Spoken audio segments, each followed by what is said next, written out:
and welcome back here to Live Now from Fox. I'm Andrew Kraft. Thanks for being with us. So let's get back to the biggest story of the day here.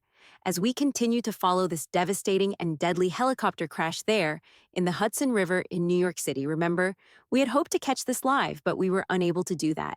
We want to just kind of back up the shot. This happened just moments ago. Take a look at this. This is the moment that the helicopter there was taken out of the water, and you see it there hoisted up by that crane. This is from moments ago. We missed a live, but moments ago there that you're watching, that this crane is lifting the helicopter up out of the water. I know it's a much darker. Now nighttime has fallen there, and you can see there what is left of this helicopter. It's kind of mangled remains there. Take a look at that. Wow, so like I said, this is going to be extremely helpful for investigators as they embark on their fact-finding mission, trying to figure out what exactly happened. How did this helicopter crash in the very cold waters of the Hudson below on this tour? This family from Spain visiting New York, presumably trying to get a glimpse of the incredible Manhattan skyline from the air on, yes, a cloudy, chilly spring day. There it is, look at that.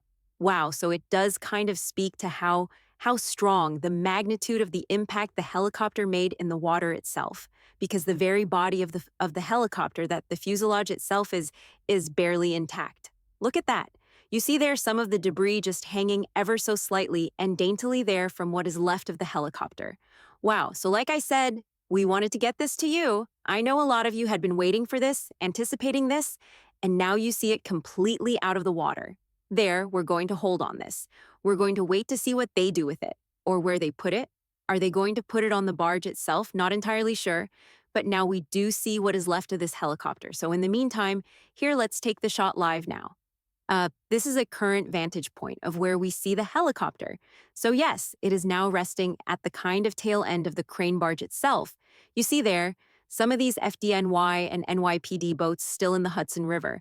At this hour, it's about 8:15 there, and so you can see they are still on site, the zoomed-out vantage point. You see there, One World Trade, the Freedom Tower. The helicopter has now been removed from the water here. They're going to zoom back in.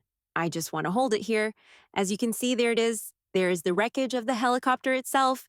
Still so many on site from the FDNY, the NYPD, the U.S. Army Corps of Engineer, the Coast Guard, etc. So in the meantime, wanted to make sure you saw that. We do want to go now, outlive to this just incredible shot of New York City there. Lady Liberty, we also are hearing from Secretary of Transportation Sean Duffy saying this, that we pray for the victims and their families. He says, here's what we know. Saying that the tour helicopter was in the Special Flight Rules area, established in New York. That means no air traffic control services were being provided when the helicopter crashed. He says several minutes prior to entering the Special Flight Rules area, air traffic control from LaGuardia Airport was providing support. He says the FAA will have investigators on site tonight, and we are also launching a safety review team. Later tonight, he says we will provide updates as we have them. So that is the news from Secretary Duffy there at the Transportation Department.